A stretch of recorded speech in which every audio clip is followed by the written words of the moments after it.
Palabra de Dios lee en el nombre del Padre, el Hijo y de su Santo Espíritu. Aquel día, cuando llegó la noche, les dijo, pasemos al otro lado. Y despidiendo a la multitud, le tomaron como estaba, en la barca. Y había también con él otras barcas. Pero se levantó una gran tempestad de viento y echaba las olas en la barca de tal manera que ya se anegaba. Y él estaba en la popa durmiendo sobre un cabezal, y le despertaron y le dijeron, Maestro, ¿no tienes cuidado que perecemos? Y levantándose reprendió al viento y dijo al mar, Calla, enmudece. Y cesó el viento y se hizo grande bonanza. Y les dijo, ¿por qué estáis así amedrentados? ¿Cómo? ¿No tenéis fe? Entonces temieron con gran temor y se decían el uno al otro, ¿quién es este que aun el viento y el mar le obedecen? Padre, gracias por tu palabra. Habla a nuestros corazones y ayúdanos a comprender, Señor, el día de hoy, el poder de la autoridad de Jesús. Revela a nuestros corazones en el nombre de Jesús la magnitud, la magnificencia de ese nombre que es sobre todo nombre. Amén y amén. Voy a tomar asiento. Pues la canción que acabamos de oír es interesante porque si usted examina la letra, dice, quiero levantar a ti mis manos, maravilloso Jesús, milagroso Señor. Creo en ti y en lo que harás en mí. A mí me gusta cambiarle la letra y ustedes saben cómo la canto, algunos la saben. Creo en ti y en lo que harás en mí y a través de mí. Y después dice, recibe toda la gloria. Pero está hablando, creo en lo que harás en mí. Está hablando en un futuro, ¿verdad? Lo que harás en mí y a través de mí. Pero sin embargo, antes de que haga, ya le damos la gloria. Amén. Porque Dios es fiel a su palabra. Y Dios tiene... Dios tiene una porción, una unción, una capacitación para cada creyente. A mí me gusta decir la frase, tomo mi porción, tomo mi unción de este día para mí, porque Dios ya la preparó y la tomo por la fe. Declaro que la tomo por la fe y empiezo a actuar, empiezo a obrar en ese nivel de autoridad como hijo de Dios. La autoridad de Dios es infinita. Jesús revela la autoridad a sus discípulos en este pasaje de la Biblia y yo creo que usted y yo tenemos que abrazar el proceso de conocer la autoridad de Jesús. Es un proceso, la revelación. Tenemos que aprender a conocer y a confiar en la autoridad de Jesús. Tenemos que hacerlo. Y usted dice, pastor, yo ya sé cuál es la autoridad de Jesús. Déjeme hacer una pregunta. ¿Cuántas veces usted se ha visto amedrentado en medio de una crisis? Yo creo que muchas veces. Yo creo que no importa qué tan gigantes pasos hayamos dado en nuestro avance en el caminar cristiano, va a llegar un momento en que los vientos soplen fuerte y junto con los vientos vengan oleadas que quieran hundir nuestra barca y nos vamos a sentir atemorizados. Pero yo quiero decirle el día de hoy que Dios tiene un proceso mediante el cual Él revela su autoridad a sus hijos, nos revela la autoridad a nosotros. Nos hemos visto en algunas ocasiones amenazados por circunstancias que están fuera de nuestro alcance. Y es allí donde Dios desea revelarse a nuestras vidas. Si revisamos el contexto de este pasaje bíblico, Jesús y sus discípulos habían salido de un taller intensivo de enseñanza.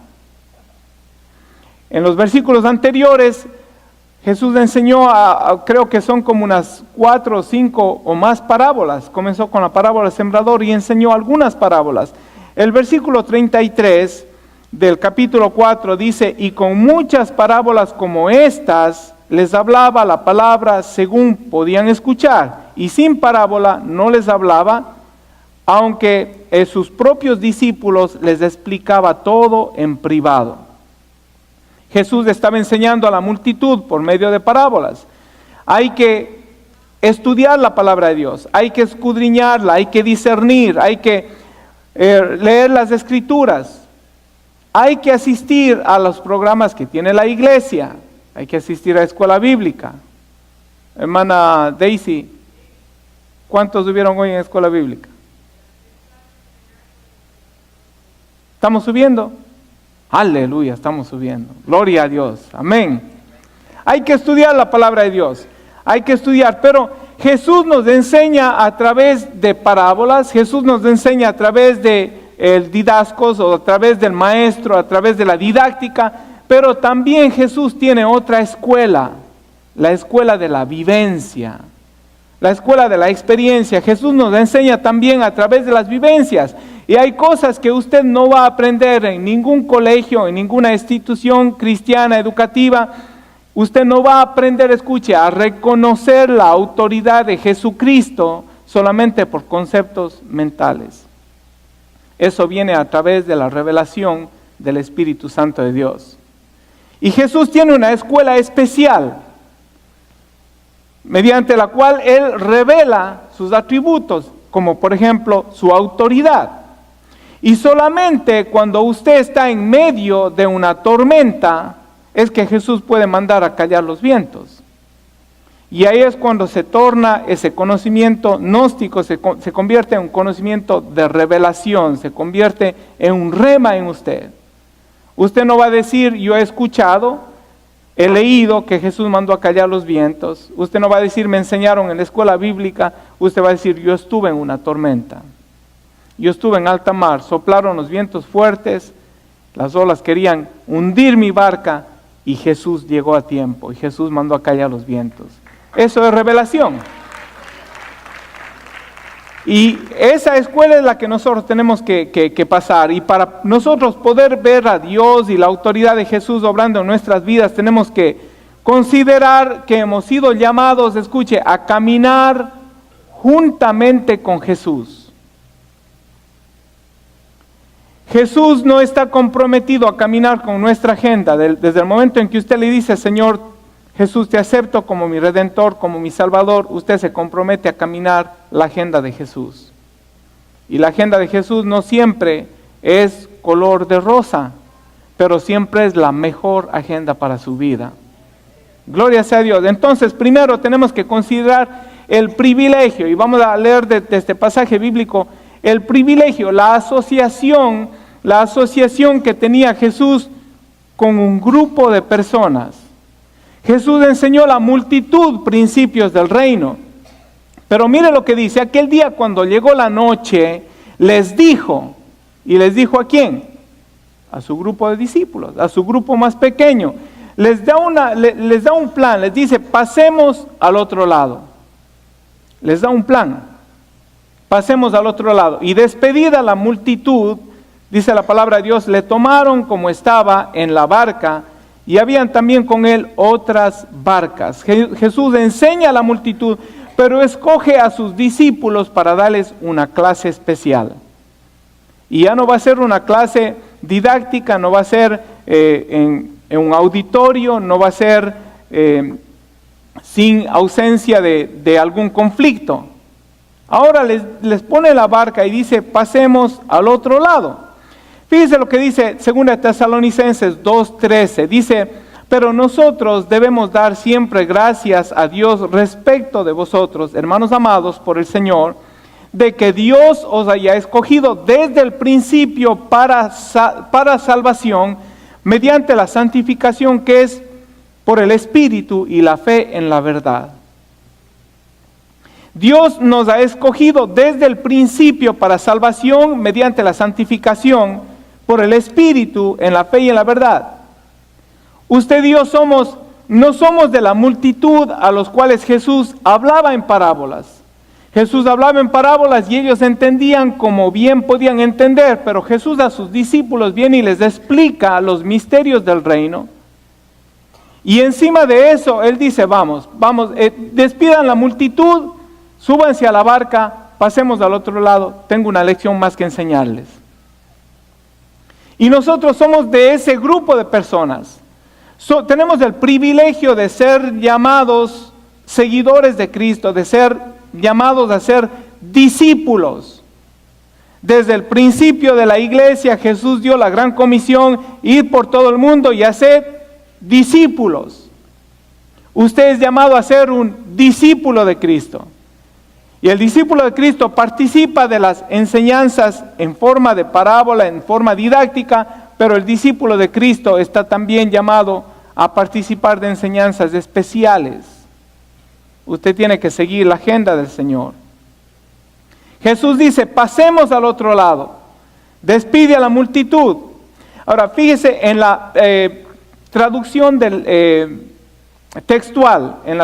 textual, dice, y despedida a la multitud, lo llevan en la barca tal como estaba, y con él habían otras barquichuelas. Esto dice en la traducción textual. Y me puse a revisar las palabras originales, y son dos palabras distintas. En la Reina Valera dice, lo tomaron en la barca y había también con él otras barcas. Pero en la textual dice, le tomaron en la barca y habían otras barquichuelas. La barca en la que se subió Jesús se denomina como un barco, un bote, como una nave que navega. Y la barquichuela lo define el diccionario griego, un presunto barco o una presunta barca. O sea, una barquita, una que quería ser barca, pero no llegaba a barca, era una barquita, presumía con ser barca.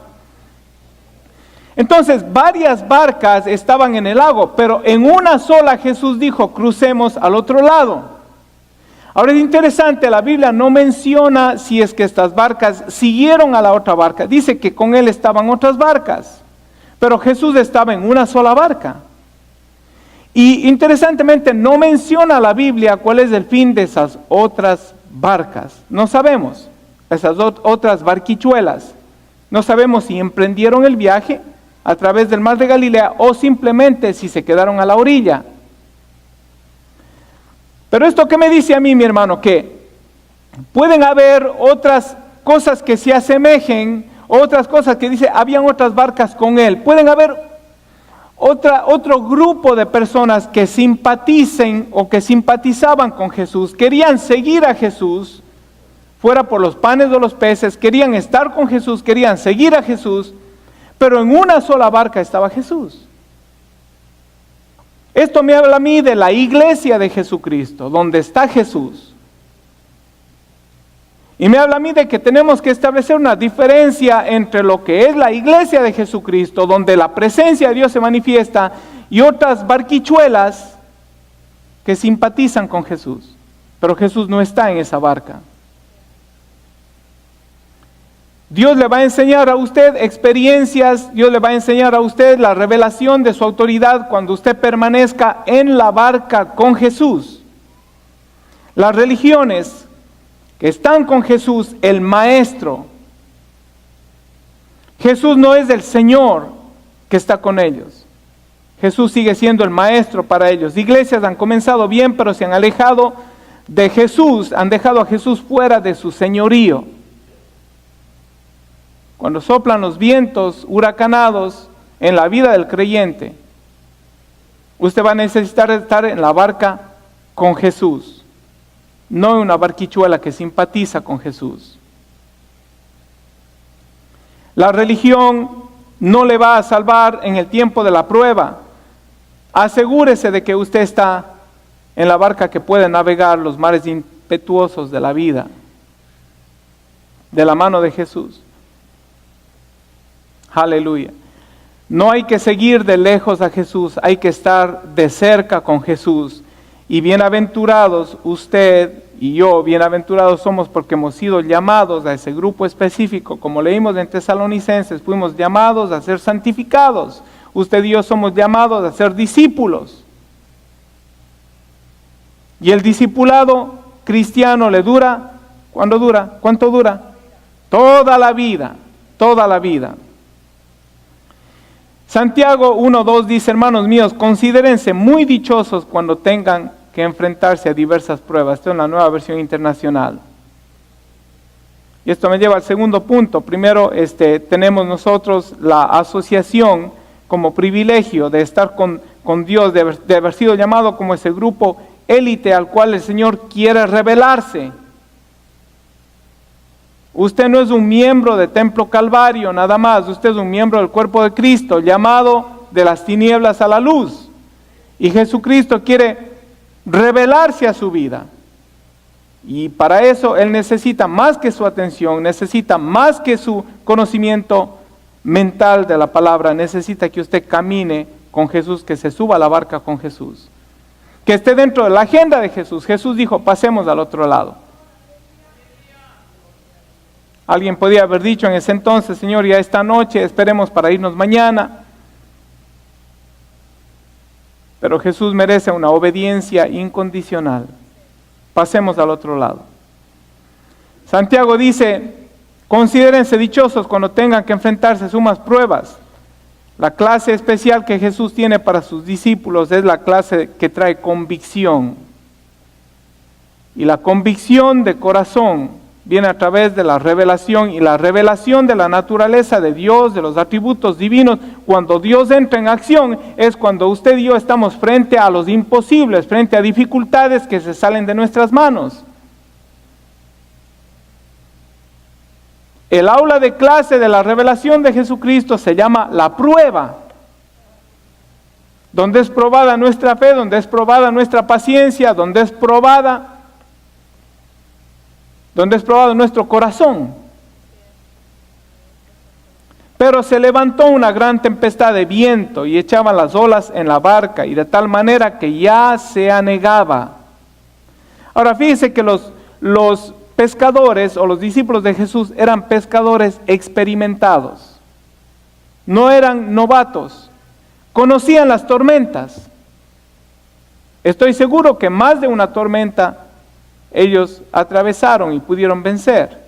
Pero la Biblia dice, fíjese, que se anegaba la barca, y la palabra anegar quiere decir que se venía a pique, se estaba inundando, las olas estaban metiéndose dentro de la barca y estaban llenándole de agua. Y la Biblia dice que él estaba en popa durmiendo sobre un cabezal, y le despertaron, le dijeron, maestro, ¿no tienes cuidado que perecemos? Un grupo de marineros, de pescadores experimentados, para que ese rato estén diciendo, Señor, vamos a morir. Eso es lo que el texto implica. Perecemos, vamos a morir. Quiere decir que la situación estaba crítica, estaba bien difícil. No era un vientito, era una tempestad que amenazaba con destruir la barca. Caminar con Jesús, caminar en la agenda de Jesús es impredecible. Es impredecible. Y dicho sea de paso, ellos estaban en la perfecta voluntad de Dios. Estaban obedeciendo un orden divino. Pasemos al otro lado. Súbase en la barca, pasemos al otro lado. Pero estar en la voluntad de Dios no le garantiza estar libre de tempestades. Lo que sí nos garantiza es que en medio de la tempestad, si estamos en la agenda del Señor, Él se levantará y reprenderá los vientos. Amén. Caminar con Jesús es una aventura. Yo no sé si es que usted ya ha descubierto eso, pero le digo, es una aventura buena. Los colombianos dirían rica, ¿no? Una aventura rica, así creo que dicen los colombianos. ¿Dónde está María Paula? Rica, la aventura, no. Bueno, como digan entonces. Maravillosa, buena la aventura. Es una aventura buena porque Jesús está de nuestro lado. Ahora fíjese, los discípulos ya habían visto a Jesús obrar milagros. Ellos ya habían visto en el libro de Marcos, Él ya había sanado a alguien de una mano seca en la sinagoga, y a Jesús ya había obrado milagros. Pero Jesús había dado una orden, pasemos al otro lado, y cuando el Señor da la orden, usted y yo tenemos que creer que esa orden se cumple.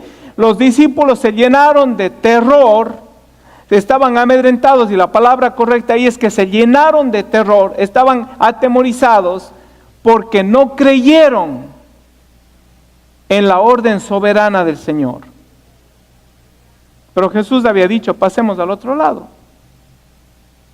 Cuando Jesús nos manda a hacer algo, mi hermano, usted y yo tenemos que creer que Él va a cumplir su parte. Él va a cumplir su parte, si nosotros cumplimos la nuestra, de creerle a Él. Jesús había dado la orden, vino el viento, vinieron las olas, se anegaba, empezaba a hundirse la barca, y le dicen al Señor, en la Reina Valera dice, ¿no tienes cuidado que perecemos? En otra versión dice, Señor, ¿no te importa que perecemos? Son palabras un poquito más duras. ¿No te importa que perecemos?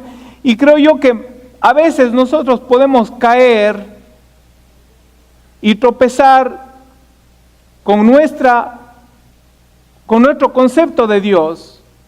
Cuando las cosas se ponen difíciles, lo primero que nosotros decimos, pues, no le importa a Dios. No le importa a Dios. Ellos le dijeron, Señor, ¿no te importa?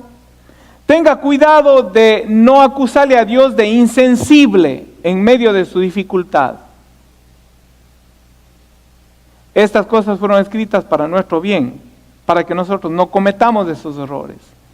El hecho de que ellos despertaron al Señor no justifica de que ellos estaban correctos. En realidad Jesús les reprendió después. Pero asegúrese de, en medio de su dificultad, adorar la fidelidad de Dios. No es fácil, por eso se llama fe. No es fácil cuando no vemos evidencia de la respuesta que necesitamos.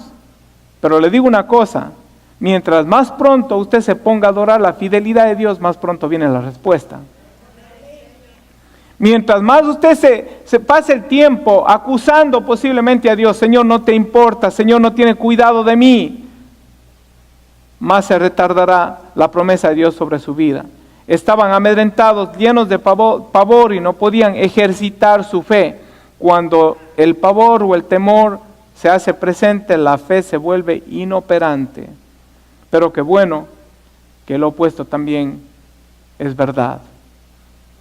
Cuando en medio del terror, en medio de la dificultad, nos levantamos en fe. Y la mejor manera de levantarse en fe, ¿sabe cuál es? Adorando a Dios. Que a veces no sabemos por dónde comenzar, queremos buscar una cita bíblica, donde hay una promesa que me libre de esta, porque esta nunca me ha pasado antes y nunca he visto en un salmo una promesa que me libre. Póngase a adorar a Dios por lo que lees, póngase a adorar la fidelidad de Dios y Dios le va a hacer salir de su problema. Jesús hasta ese entonces era un gran maestro para ellos, era digno de seguir. Pero ahora Jesús se revela como el que manda a calmar los vientos, y ahora entonces Jesús no es solamente el maestro, sino Jesús es el Señor digno de confiar.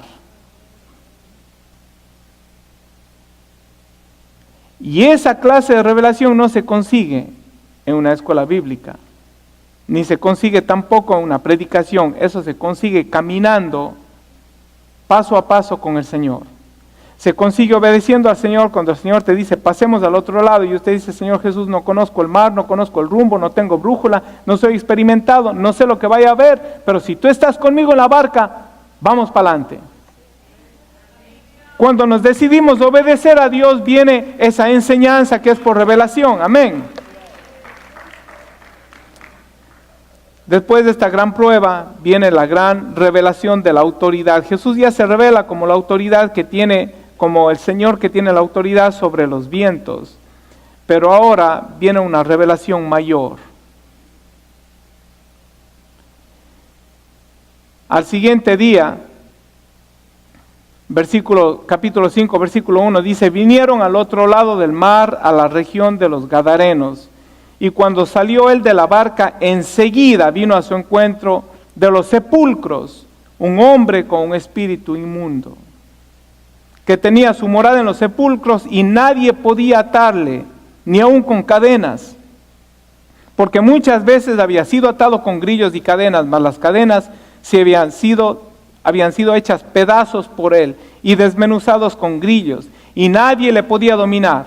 Y siempre de día y de noche andaba dando voces en los montes, en los sepulcros, e hiriéndose con piedras. Cuando vio a Jesús, pues, de lejos corrió y se arrodilló ante él, y clamando a gran voz dijo, ¿Qué tienes conmigo, Jesús, Hijo del Dios Altísimo?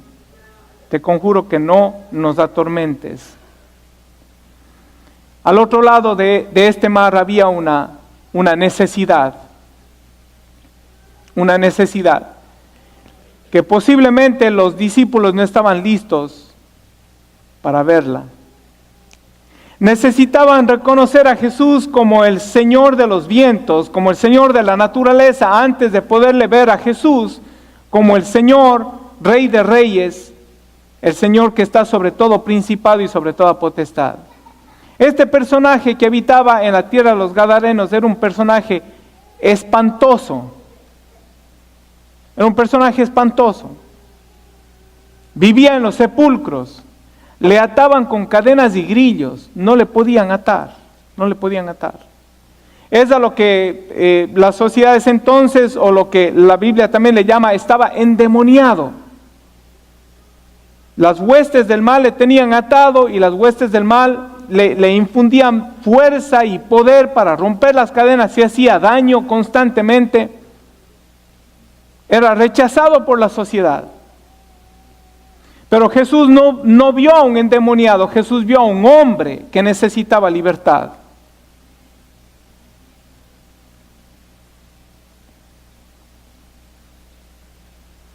Había una necesidad, había una urgencia, y por eso la orden de Jesús fue: pasemos al otro lado. Un hombre creado a imagen y semejanza de Dios necesitaba ser liberado.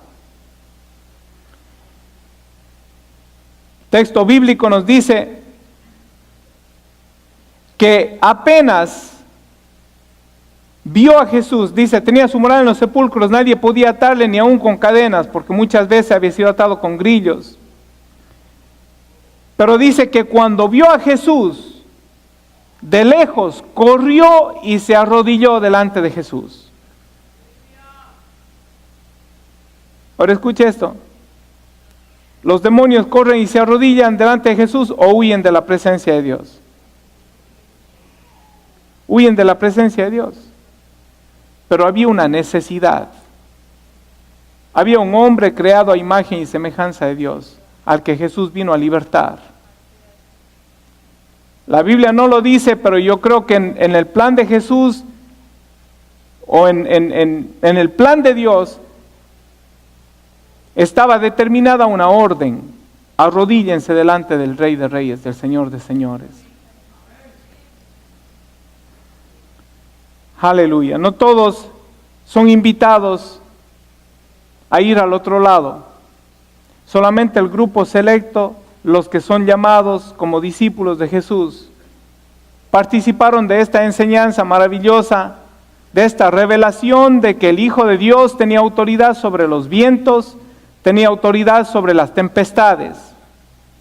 Y ahora este mismo grupo de discípulos que ahora le reconocen como el Señor, ya no es solamente el maestro que enseña cosas bonitas, sino ahora es el Señor que manda a calmar los vientos. ¿Quién es este?, se preguntaban. Le desconocían. ¿Quién es este que aún los vientos manda a callar?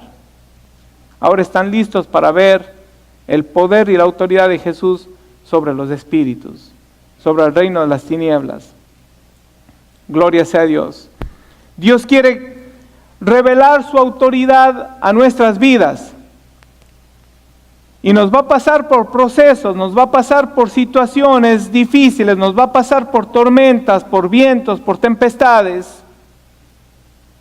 Y aparentemente, la actividad de Dios en nuestras vidas va a ser como durmiente. Me pregunto yo, ¿por qué Jesús se pondría a dormir en esa barca, en medio de ese viento y esa tempestad? Digo yo, llego a esta conclusión: Él quería que la cosa se ponga color de hormiga, como dice la hermana Katy. Al punto en que la desesperación llegó a ellos, decir: esto está fuera de nuestro alcance, esto está fuera de nuestras capacidades de marinos, de pescadores, vamos a morir.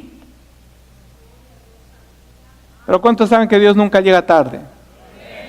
El Señor nunca llega tarde.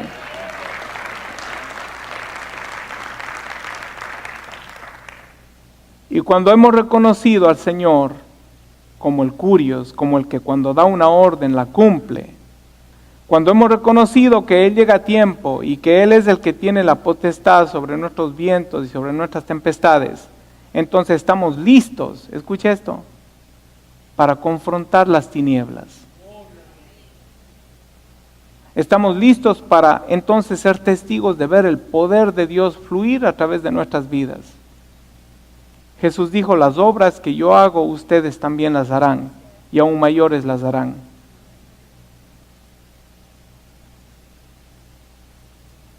En esta iglesia hemos visto cómo personas, hombres y mujeres han sido libertados de cadenas, de ataduras terribles, de tinieblas. Usted posiblemente es un testigo de eso, usted posiblemente tiene un testimonio de eso. Pero requirió, mi hermano, de que Jesús se revelara como el Señor de los vientos y el Señor sobre todo principado y sobre toda potestad. Y esta clase de revelación viene solamente en la escuela de Jesús. Asegúrese de que usted esté en la barca con Jesús y no se baje de la barca, aunque vea inoperante la providencia divina, aunque usted piense que se está hundiendo, no se baje de la barca. Clame a Dios, clame a Jesús, y Él se va a revelar en medio de su dificultad, en medio de su imposible, Él se va a hacer presente. Amén. Gloria a Dios. Le invito a ponerse de pie.